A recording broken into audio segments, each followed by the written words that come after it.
Hello guys. So we have this beautiful, absolutely simple and gorgeous frame here, and we say, done, this is so easy. I have done so much difficult things, so many difficult things before this one, that I see this and I say, that's nothing, please give me more. But this is not the case. So appearances are deceptive, and this is what is happening here. You know, if you don't have this load, you're right, that is extremely easy to solve and fast to solve frame using moment distribution. You can do that with maybe one iteration, and that's it, and you will solve that. But because you have this load here, this is making this frame to sway. And what is the problem with that? That you're gonna have displacements. And what is the problem with having displacement? None. You know, we have done things like this before, and we know this is gonna happen, but you're gonna have displacement here, delta, which in this case, because everything is symmetric, is gonna be the same value for delta. And what is the big deal with that, you will say, because we have done that before? Well, the big deal with that is that before we did problems where the displacement was prescribed, meaning we knew it. A particular joint displaced certain amount, and we knew how much that amount was. And you're right, that's nothing. You can go to the back of the book, get your value for deflection, and apply your equation for fixed moments when you have deflection, add that to the other one, and plain and simple, problem is done. But in this case, we don't know how much is this delta A. And because of that, when you apply moment distribution, you have to use a trick for that. And what is the trick for that? The trick for that is this. If we have this situation, like the one that we have this load, which is going to produce exactly this, and this is delta once again, same as this delta, and this is any value for P, then we are gonna use superposition also to solve this problem. How so? Well, because we're gonna say this problem is the same as, if you are in the elastic range, of course, and you are assuming things are linear elastic, which is our case, it will be the same thing as doing this, and don't let that move. Don't let that move. I'm gonna put a roller here that is gonna avoid that from moving, or instead of doing that, in this particular example, I could do just plain and simple this. That's it. I don't put the roller, I don't put the load, and that's the same thing. But I can do that. And then after that, I know this is not the real case, but I can find a reaction here in this part that keeps that into place. So next, what I'm going to do is I'm going to solve this problem and apply that force over there, which is that reaction that will produce this behavior. And then with these two, when I combine those two, I can get that perfectly fine. So you have the problem with this, that you basically have, if you have only one story frames like this one, you have to do the procedure probably twice. One only for vertical loads, no displacement whatsoever, or for vertical and horizontal loads but restrained with a fictitious restraint there, and second only due to the displacement itself. That's what you have to do. So let's solve this problem. I'm gonna start making use of a bunch of things that we learned before. And the first thing that I learned before is I'm going to look at this problem, and I'm gonna realize I'm gonna solve the first part, which is the frame with no sway or no sideways allowed, and it's gonna be just this frame.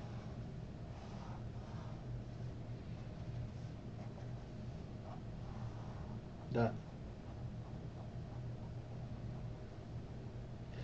And then I'm going to also take advantage of something. Do you see that? This is a geometric structure.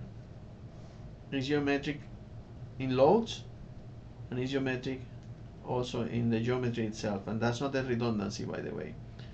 So you have geometry and load geometric structure. So that means that I can just make a cut here and solve half of that, and I can take advantage of the reduced inertia. By the way, I didn't mention this, but this is I, and the inertia here is 2I, just to make it a little bit more complicated. So the inertia here will be 2I, and the inertia here will be I. So when I calculate half of that, I can use the modified K for this part, which, if you remember, the modified K for that part was equal to I divided by 2L, or in this case it's not I because we have 2I, so it's going to be 2I divided by 2L, or it will be I divided by L when L is 40 at the end. So K is I divided by 40, because these two and these two will cancel out. That's the I for this member, the K for this member, and the K for this member will be, K will be I divided by 30. So that's the first step. The first step, within the first step, I'm like in Inception movie now, and dream inside the dream, inside the dream, inside the dream.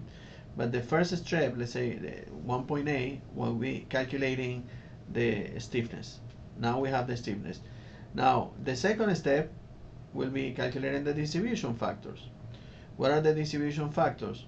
If this is A, this is B, this is C, and this is D, then the distribution factor AC is 0,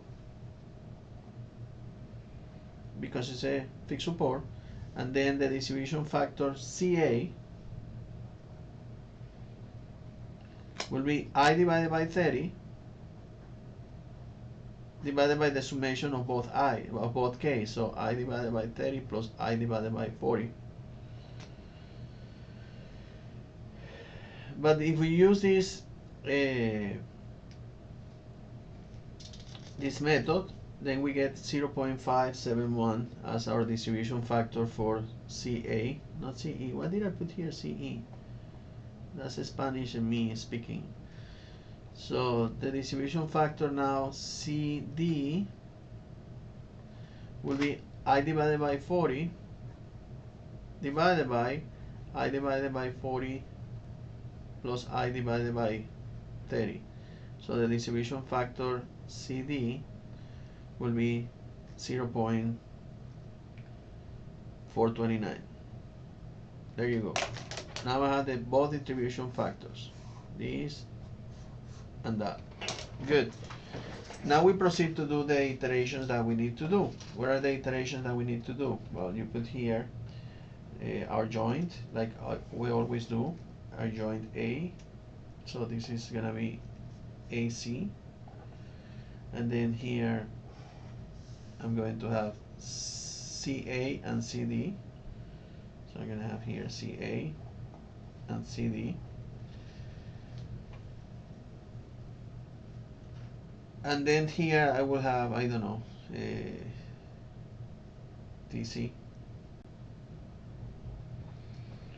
But remember, we're going to use also half of that moment. And then the other step is calculating the fixed end moments. And for this case, I only have fixed end moment in this part, which is WL squared divided by 12. So that fixed end moment is going to be equal to 1.5 times 40 squared divided by 12, 200. So that value is 200. Keep per foot. And because it's here, it's a positive 200. So that 200 happens in CD, so it will be happening here, 200. Give me a second here. Let me put first distribution factor. This is a fixed support. It's going to be 0. For CA is gonna be 0.571. For CD is gonna be 0.429, and I don't care about this one because I'm only doing half of that. Now the fixed moment, here is 0 because there's no load, here is 0 because there's no load. Now here is 200, and here I don't care because I'm only doing half of that. And now we start balancing our situation. So the only joint that I have to balance is this one, obviously, and it needs negative 200, so I'm going to multiply negative 200 times this value, and then you're going to get negative 114.2, and when I multiply negative 200 by this, I get negative 85.8. This is already balanced. This one is going to send to this end half of that, so 57.1. Remember, I define this as the bad family member or the bad friend that receives everything from you but never give anything away. So he receives everything from this end, but he's never gonna give back anything. It's a fixed support. And now we're done. This is lock because it's a fixed support, and these two is balanced, and whatever I pass to the other side is gonna repeat in the other end. So then I get here negative 114.2 and positive 114.2 and 57, negative 57.1. And I have the first part done. Now, if you didn't realize that it was a geometric figure, and you can use symmetry, there's no shame on that. It's a shame that you didn't realize it, but it's a shame because you have to work a lot. Look, I did it here first just to see the comparison, and I did this. Now I did it like if you didn't realize that it was symmetric, and look the amount of work versus the amount of work here. Look at this table. Look at this table. Now if you're gonna do it the whole thing, which you should do by the way in order for you to improve and learn, but if you do it like that, just keep in mind that you do not apply any reduced stiffness here, any modified stiffness, bending stiffness, and all the stiffnesses are going to be I divided by L, 2I in this case divided by L, and I divided by L. That's it. And then you do the calculation of the displacement, the distribution factors in this way. It's a good thing that I'm using this and I'm showing you this, because look how the work gets reduced by that much. The work gets reduced. Okay. Now we already finished this part. What is the other part? The other part is solving this other part, and I'm gonna call that part 2, sway. We're gonna do the analysis of the sway for that frame, and if we do the analysis of the sway for that frame, what I'm saying basically is this. I'm gonna get this, which was originally here, and we know this is going to displace, because obviously I have a load over there, and this is gonna displace an amount that for this case is the same in both sides, because everything is symmetric. Once again, this is 40 and this is 30. Remember, you have here I, and here you have 2I, and you have I. Those are given in the problem. Now you have that. But how much is that displacement? I don't know. So there are two ways that I can do this. I can assume a value for displacement, whatever value you want to. I mean, don't assume 3 miles, because it's going to be a little bit too much, right? But any value that you want to. And then with that value, you can come back and calculate your horizontal forces, which will be this one. Or you can just assume the fixed moment produced by that. Now, if you look at your fixed moment tables, then you're going to have something like this, produced by a displacement here, delta. Usually people call this delta prime, this displacement, and the sway frame, they call it everything with prime subindices. So if you go over here in the back of the books tables, you can have also prescribed moments for this type of displacement, and the fixed moment at both ends when this happens is 6EI delta over L squared, and same thing here, 6EI delta over L squared. That's what the book says. So I like, instead of assuming the value for the deflection, I like to assume the value for the fixed moments, because you don't know anything, right? So what value are you gonna assume for the fixed moment? So assume a fixed end moments. Of course, you can assume only one fixed moment and then calculate the other ones based on this. I'm explaining myself. So if in this case both are the same, but sometimes these delta are not the same, and that depends on the geometry of the shape of the frame. So what I will do is I will assume this, solve for a delta, plug the delta in here, and calculate this one. So all of them are related somehow. So assume fixed moment, which in this case are going to be the same, any value. And in my case, I'm going to assume 10. Why 10? Because I want to. Actually, not because I want to. I'm using 10, but this is my criteria. It doesn't have to be yours. I'm using 10 because I see the force here is 20, and I'm saying, oh, maybe this is 10 and 10, so each one of them. So I'm going to assume 10 for that value, but it doesn't have to be like that, okay? So you can assume 100, you can assume 1000, you can assume any value over there. Okay, so the fixed moment is going to be 10. And now is another critical point that comes here. You can solve that without never realizing what is happening here. But you can go and apply symmetry rules again. The only problem is this is not symmetric. This is symmetric in the geometry, but the responses are not. And in the books there are also always chapters that explain you symmetry versus anti-symmetry, or no symmetry at all. But anti-symmetry, basically what they say is you put a mirror here, and then you mirror this image here, and then you invert the forces or the deformations, and if you get the same one, then they are symmetric. Otherwise they could be anti-symmetric. In this case, for this to be symmetric, the behavior should have been something like that, and then it will be symmetric. But this is not symmetric in loading conditions or deformation conditions, displacement conditions, and geometry. But in this case, this is anti-symmetric.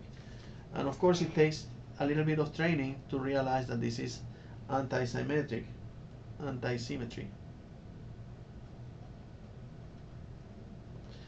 And what is important about we realizing that this is anti-symmetric, that then I can solve half again, and I can use a modified k for this part. And the modified k for that part, it was I gave you that in the let me see if I find that table. This is my book with all the problems that I have solved for you. So I'm sorry I'm wasting time and looking at this in the book, but I don't have that table pre-prepared. Is this one? Yeah, it's this one here. Look, it says here, symmetric beam with anti-symmetric loading. And K is modified as 3I divided by 12. So that's what we have to do. We have to modify K as 3I divided by 12. So let's do that. For that part, 3I divided by 2L. Let me put this back. Oh my god, this is getting so annoying. And if I'm annoyed, I can imagine how annoyed you are that I'm wasting your time. Well, you know, if I'm wasting your time, you can always turn that off or change channel or do something else. Okay, anyway, so I modified that by anti-symmetry. And when I say anti-symmetry is 3 divided by 2 I over L. That's it, right? 3 over 2 I over L. So this one is going to be, this k is going to be 3 over 2 I divided by L. Now remember that for this part, I is not I, it's 2I. So it's going to be 3 times 3 half 2I divided by L. This and this cancel out, so this is going to be 3I divided by L at the end, 3I divided by 40. That's going to be the K for that part. K. So then once again, 2.1 or 2.2, because 2.1 was this one. 2.2, it was a calculate case. Calculate all the case. This K is that, this K is just I divided by L. So it's 1 divided by 30. 2.3, distribution factors. Distribution factors, remember, is K divided by the summation of the K's. That's what it is. So if we calculate the distribution factor for A is 0, this distribution factor, what is the name for this? A, B, C, D. So the distribution factor for this A is 0, or AC. The distribution factor for CA now, CA, this one. Distribution factor for CA is going to be equal to whatever is the I here, I divided by 30, divided by the summation of this and that. So I divided by 30 plus 3I divided by 40. And the distribution factor will be 0.3077. And then you have the distribution factor CD, will be this one, which is 3I divided by 40 divided by the summation of both, I divided by 30 plus 3I divided by 40. And that distribution factor CD will be 0.69 something. So let me keep this at 0.31 and let me put this at 0.69 distribution factors. And the fixed moments I already have. Remember, in this case, the fixed moment both go in the same direction because it's anti-symmetry, because you see what happened with the deflection. Now we're gonna put here our table in the same way, A or AC, if you will, gonna be CA, and this is gonna be CD, and then you're gonna have here whatever DB and BD, and then DB, CD. What about DC? I didn't put DC. You didn't tell me anything. DC and DB and BD. Okay, good. Like that. Now the distribution factor for AC is 0, given that it's a fixed support. And I don't care about this part, by the way, because remember, I'm gonna break it here and just put this to put the final moments in that part. So now CA is gonna be 0.31 and this is 0.69. That's it, and I don't need anything else. Now the moments. Where are the moments? Well, the only part with a moment produced by that is this part, and the moment here, the moment AC, will correspond to this one, and this one is positive 10, I'm assuming, right? Positive 10, so this is fixed moment 10, and this one, and be careful with that, because usually people say, oh, this is 10, this is negative 10. No, both of them go in the same direction, and that comes from the table for fixed moment. So this is positive 10 also. And in CD, I don't have anything because this is gonna displace horizontally, so I don't have anything else over there, so this is gonna be 0, and I don't care about the rest. So now we have to find and start balancing this with what? With the biggest or the greatest unbalanced joint that is not locked. This here, AC, is fixed. So this is the unbalanced joint. I need negative 10, and those negative 10 here basically have to be distributed according to this distribution factor. So this is going to be negative 3.1, and this is going to be negative 6.9 here. This is locked. This send it to the bad friend here, to the fixed support, half of that, so negative 1.55 over there, and that's it, nothing else. When we add these things, we have negative positive 6.9 here, negative 6.9 here, and then we get 8.45 in this part, 8.45. Now, if I have to reproduce the loads, because the loads are anti-symmetric or antimetric, this is also called, then this is going to be negative 6.9, and this is going to be 6.9. And at the other end, this is going to be positive 8.45. And that will be the enforced member for this one. Versus, this problem is from the book, so I'm going to show you the solution that the book is using for that, which I shouldn't, but I know you have them anyway. So this is the table from the book, you see, for the same thing that I did. They use 100 instead of 10. I'm using 10. They use 100 here, you see? I'm using 10. But look at the values. 8.46, I have 8.45.